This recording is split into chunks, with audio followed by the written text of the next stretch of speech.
বাসা থেকে বের হলাম আজকে আজকে জাপানের তুত ফল পারবো। জাপানের একটা তুত ফল গাছ আছে যেটা আমাদের দেশেও কিন্তু পাওয়া যায়।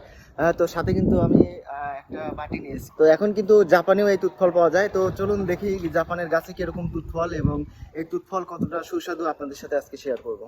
সামনে কিন্তু নারিতা ব্রিজ, অর্থাৎ নারিতা স্টেশনের পাশেই কিন্তু এই নারিতা ব্রিজ।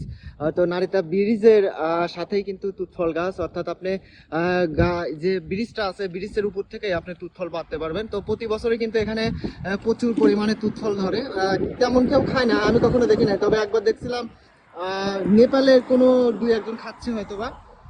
তো আমি সেজন্য কিন্তু গত রাতে আসছিলাম, আজকেও আসলাম আপনাদেরকে দেখানোর জন্য। জাপানে কিন্তু এই ফলগুলা কেউ চেনে না হয়তো বা, যে এই ফলগুলা কেমনে খায়। তবে আমাদের দেশে কিন্তু এগুলা কিন্তু অনেকেই খায়, বাচ্চারা খায়। তো এটাই কিন্তু সেই তুত ফল গাছ। দেখতে আমাদের দেশের গাছের মতোই। এই গাছটার অবস্থান কিন্তু নিচ দিক থেকে, অনেক নিচের থেকে। আর উপরে কিন্তু এই ব্রিজ থেকে কিন্তু এই ফলগুলা খাওয়া যাবে।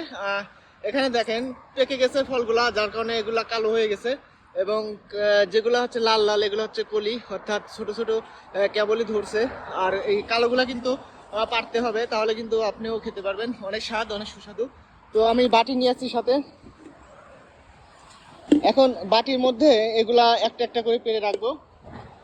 অনেক কটা পারবো, কারণ সামনের সপ্তাহে আবার নাও থাকতে পারে। ছুটির দিন ছাড়া কিন্তু এগুলা সচরাচর পাওয়া যায় না। এক পিস পারলাম। আজকে বাটিটা ভরে তারপরে কিন্তু নিয়ে যাব। তো লিসেনার্স, তুত ফল কিন্তু পারছি, অনেকই পারছি, আরো আছে অনেক গাছে, তবে সবগুলো পারা সম্ভব না। আবার সামনের সপ্তাহে হয়তো বা আসবো। তো এই ফলগুলা কিন্তু জাপানিজরা খায় না, অথবা জানেও না এই ফলগুলা কেমনে খাইতে হয়। নিচ দিয়ে কিন্তু অনেক পড়ে পড়ে আছে এবং পচে গেছে, যার কারণে কিন্তু খাওয়া সম্ভব না।